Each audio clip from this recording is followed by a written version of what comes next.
Gandhi said, "Be the change that you wish to see in the world." And recent events really show why that's so important.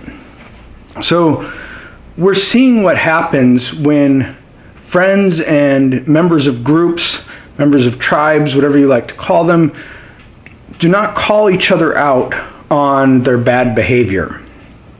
And what I'm talking about is all of the violent protests and the peaceful riots that are going on, whatever you want to call them.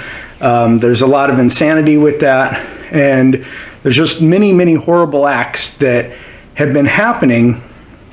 But most notably, a few days ago was a really bad one where, and you can watch the video if you want, basically one guy was trying to save this woman from being attacked by these protesters.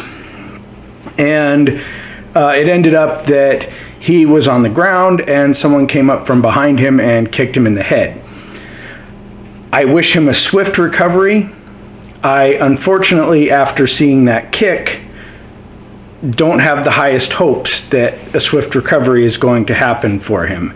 And I do hope that the assailant is caught and treated with in the most harsh way that the law allows, because that was just absolutely horrible. If you've seen the video, you'll understand what I mean. But that happening isn't exactly what I want to talk about. What really concerned me, what really bothered me after I watched the video a couple of times, wasn't that. That was horrible. That never should have happened. But what really got me was the crowd around that scene. They did nothing. Now, you really need to stop members of your group, of your friends group, of your family, of your political party, whatever it might be, whatever the affiliation is, you need to stop them from doing horrible things. And in that event, that did not happen. The crowd did nothing. It was like that was an everyday event, like no big deal. And we know that there's actually been research done that you become like those around you. So the people you spend the most time around, the people that you're most involved with, you actually become like them. They become like you from spending time around you. So there's this feedback loop that you get into where if you have good intentions, going back to the protest, if any of those people had the good intention of being nonviolent, of making that their purpose, they would have stopped that person. But they didn't, because they didn't have that intention. So the feedback loop did not go up in a positive direction, and went down into a negative direction. And this happens with anything. This is why you need to call people in your group out, and why it's more important to call people in your group out than it is to call people out that are in another group. Because the people in the other group have little effect over you as a person. The people in your group, the people closest to you, they affect you the greatest. Because you're around them more, you become like them. So naturally, you'd want them to be as good of people as possible, to have the most solid morals, the most well-defined, good, honorable, decent morals, right? But what happens is if you don't call people out on bad things that are in your group, you end up normalizing this stuff. Excuse me. It could be violence. It could be lying, drinking, drugs, stealing.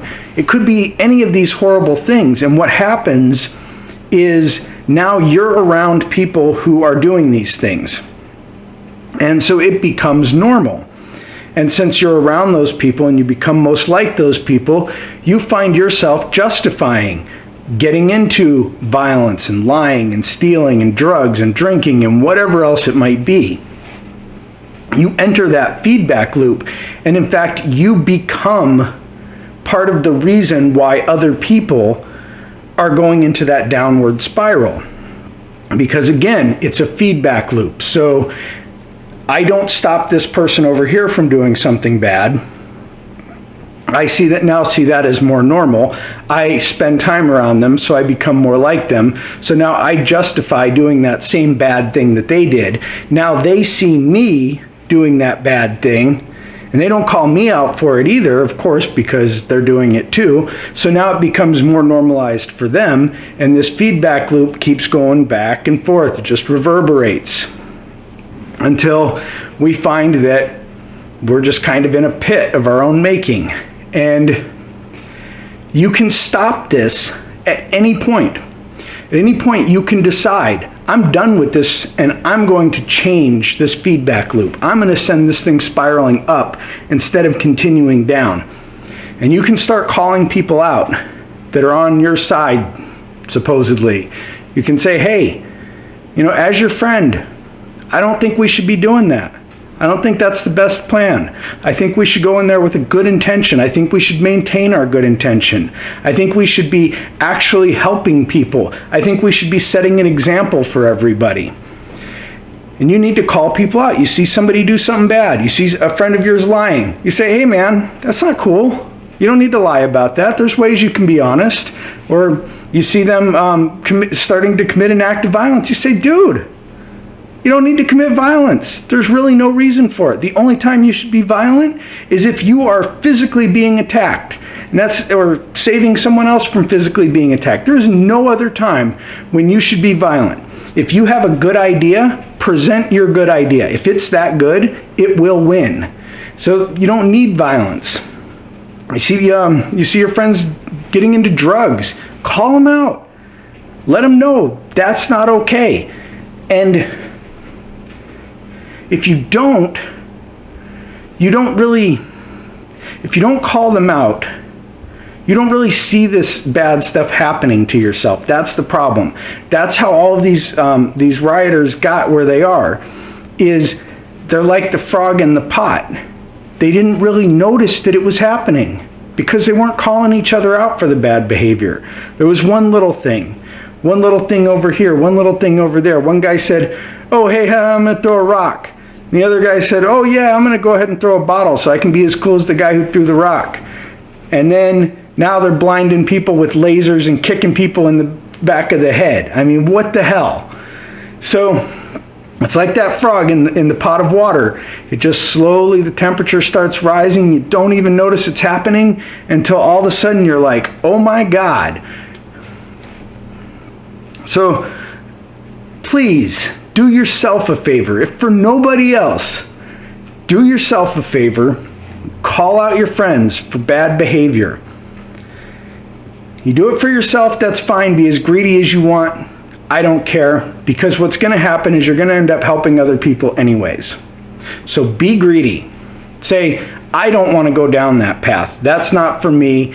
I'm calling you out so that I'm not around that kind of stuff. And chances are, you're going to help other people too, which is fantastic. I love helping other people. I have a YouTube channel. I could just sit here and talk to myself instead of making the videos every day and putting them up online. I could just sit here and, you are the greatest, you have the best ideas, and look how happy we are. But I don't. I want to help other people. And I assume you do too. But you can do this in a selfish manner. You can say, I'm not going down that path, and I don't want you to go down that path because you and I are friends, and if you go down that path, I'm going down it with you, and that's not happening.